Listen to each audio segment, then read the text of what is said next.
Hello, welcome back.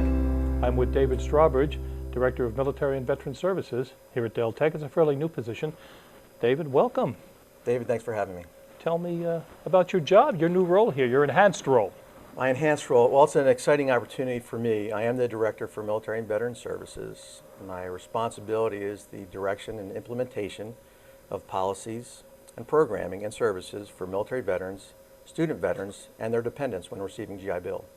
I think it's so important to have that military connection so the veterans and their families and such feel very comfortable at a welcoming institution. And I know you're a nationally designated institution for that. Tell me a little bit about that. We are a military-friendly school. We received that designation in 2015. We're back in the game again for 2015, waiting for the criteria to be examined. And hopefully we'll receive another favorable designation for the 2015 year and into 2016. And as I would assume by your haircut, but I already know, you're also a reservist yourself. Yes, I'm a reservist. We'll be celebrating my 30th year in the Air Force in September. Currently assigned to the 512th OSS down at Delaware Air Force Base. So you're a nice transition point with the military community and the institution here. I think so. I've been consulting and working with Delaware Tech for a few years now. Working for Dr. Brainerd, who has a soft spot in his heart for military veterans, students, and their dependents. His brother is a Vietnam veteran, and he has a soft spot for that demographic of heroes across the campuses. And being hired by Delaware Tech to do that, to execute his vision of supporting veterans and their families, it's a bit of a dream come true, and it's a dream job, as it were. I'm just having a great time doing it. So what can a veteran expect in terms of being welcomed or being understood or helping him or her to understand what you offer as a veteran-friendly institution? Transition is a big part of a military member's life when coming out of active duty. So we want to be there and support in the transition and acceptance phase. Training to be a trigger puller against Al-Qaeda or ISIS, or refueling tankers, or piloting, all that stuff you're with military members. Mm-hmm. When you get to school, you're 25, close to 30 years old, you're a non-traditional student, you're surrounded by 18 years old. Now all of a sudden you have issues. You could do that military portion, but now you're in a classroom setting and you have issues. It can be a little bit overwhelming, and that's why we're there. We're there to support them, transition them back into the classroom, and these veterans come back. They're born leaders. Mm-hmm. They're participants in their classrooms. They provide just so much value added to their fellow students.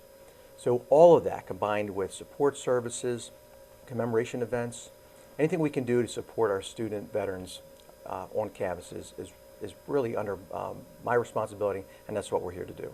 I know as someone who himself transitioned after military service to an institution of higher learning, it was so important to be able to feel like you're welcome there. It's easy to reintegrate, and I think also with adult students, particularly students who have training, who have military bearing, who have initiative, and all these sort of things.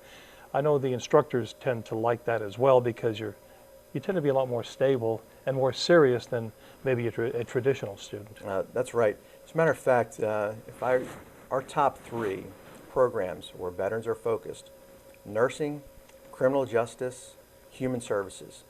Veterans still want to give back to their communities. So knowing that in the classroom, it's a welcome breath of fresh air. And again, as I stated earlier, it is value added to the classroom.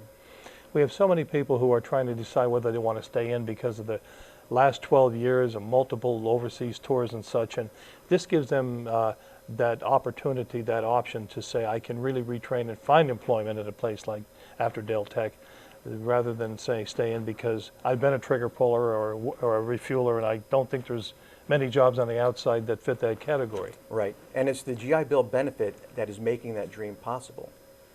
Last year, Delaware Tech received $1.4 million of GI Bill benefits. So as good stewards of that money, we're here to provide them that quality education to move them into the workforce, to make them tomorrow's leaders. Our sons and daughters deserve that. They wore the cloth of our nation. So with that GI Bill benefit, we want them to succeed, and we're doing everything we can to make sure that happens. And I know your tuition is extremely reasonable, particularly for somebody on a budget. That's correct. We have in-state tuition, which was actually a federal law that started in July of last year. So all out-of-state veterans will receive in-state tuition. So we're obviously a very reasonable, cost-effective college for not only for students that just want to come to Delaware Tech, finish their education, or for those wanting to move on forward, save those GI Bill benefits to like Wilmington University, Delaware, University of Delaware, et cetera. Do you have a lot of people from the base who are taking courses here, programs? This campus, Terry campus, is our #1 service provider to veterans. So yes, so Dover Air Force Base is a huge recipient of Delaware Tech education. Yes. Well, I know that you've been involved in a lot of outreach. I've known you for a while. I've been familiar with the Delaware Technical College, and it's a very student-friendly place, a very community-friendly place. And I know certainly with the money and the opportunity, the skills that it provides to the community, I think it's a place that definitely should be celebrating its 50th anniversary. And I won't be around for the 100th, but I suspect that you'll be going strong in 50 more years. It's a great time to be here at Delaware Tech with our 50th. It's a great time to be in my seat when dealing with student veterans. Again, we're doing everything we can to support them, ensure that they're getting educated and out to the workforce for follow-on education. And they can find information at your website. That's correct, yes. Please, Delaware Tech, Google us and come on down to our campuses. We'll be glad to serve you. Okay. Thanks so much for being with us, David. Thank you. I've been here with David Strawbridge, Director of Military and Veteran Services at Del Tech Terry campus. Thanks for being with us. Well, folks, I hope you enjoyed our visit at Delaware Technical and Community College, Terry campus here in Dover. They're part of a 4-location institution that serves the entire state. We've met with the president, Dr. Mark Brainerd, the campus director, and the head of Veteran Services. I hope you'll learn a lot from this, and certainly contact the good folks down here to find out more about an outstanding institution that helps make Delaware what it is.